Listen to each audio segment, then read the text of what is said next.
PSSI umumkan daftar wasit, asisten wasit, dan asisten wasit tambahan yang mendapat hukuman pembinaan setelah keliru dalam memimpin laga Liga 1 2022-2023.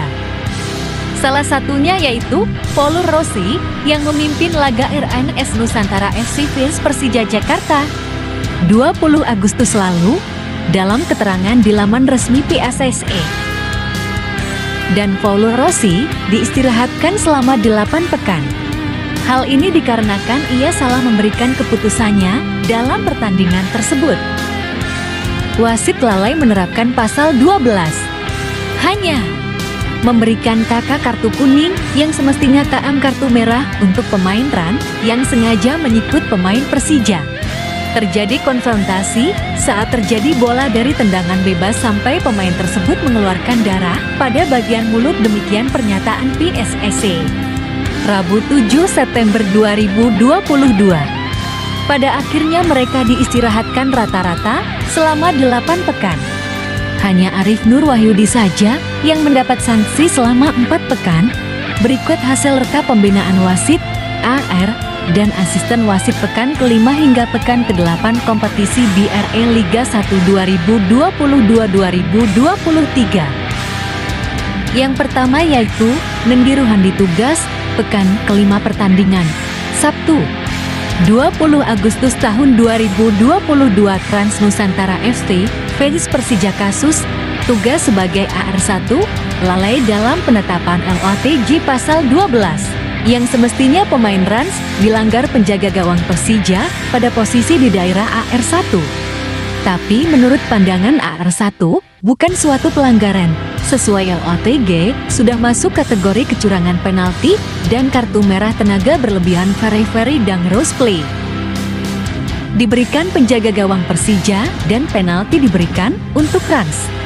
Tetapi oleh AR1 tidak dianggap suatu pelanggaran. RMI untuk AR1 penalti area incidents, pembinaan 8 pekan, baru bisa ditugaskan pada pekan ke-4. Yang kedua yaitu Paul Rossi tugas pekan ke-5 pertandingan. Sabtu 20 Agustus tahun 2022, Trans Nusantara FC vs Persija kasus bertugas sebagai wasit.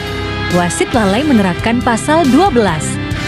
Hanya memberikan KK kartu kuning yang semestinya KM kartu merah untuk pemain Rans yang sengaja menyikut pemain Persija. Terjadi konfrontasi saat terjadi bola dari tendangan bebas very dangerous play. Sampai pemain tersebut mengeluarkan darah pada bagian mulut lalai dalam memberikan jaminan keselamatan pemain.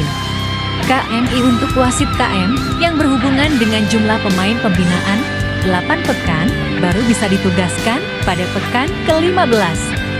Yang ketiga adalah Dwi Susilo tugas pekan ke-6 pertandingan. Selasa 23 Agustus tahun 2022, Persis Solo vs Madura United kasus bertugas sebagai wasit.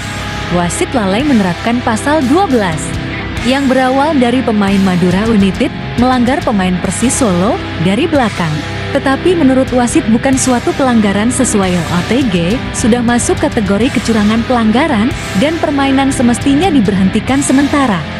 Dari dampak putusan wasit tersebut mengakibatkan pemain Persis Solo melakukan pembalasan dengan menendang kepala pemain Madura tersebut saat posisi sama-sama terjatuh dan wasit tidak mengeluarkan sanksi disiplin apapun. Layak kartu merah, lalai dalam memberikan jaminan keselamatan pemain. KMI untuk wasit KM yang berhubungan dengan jumlah pemain, pembinaan 8 pekan, baru bisa ditugaskan pada pekan ke-15. Yang keempat adalah Davidson Sangsub tugas pekan 8 pertandingan. Minggu 4 September tahun 2022. Persib vs Rans Nusantara kasus bertugas sebagai wasit. Wasit lalai dalam menerapkan LOTG yang semestinya penaltinya Persib Bandung tidak layak tidak layak untuk mendapatkannya. Dari hasil keputusan salah tersebut penalti telah terjadi perubahan skor.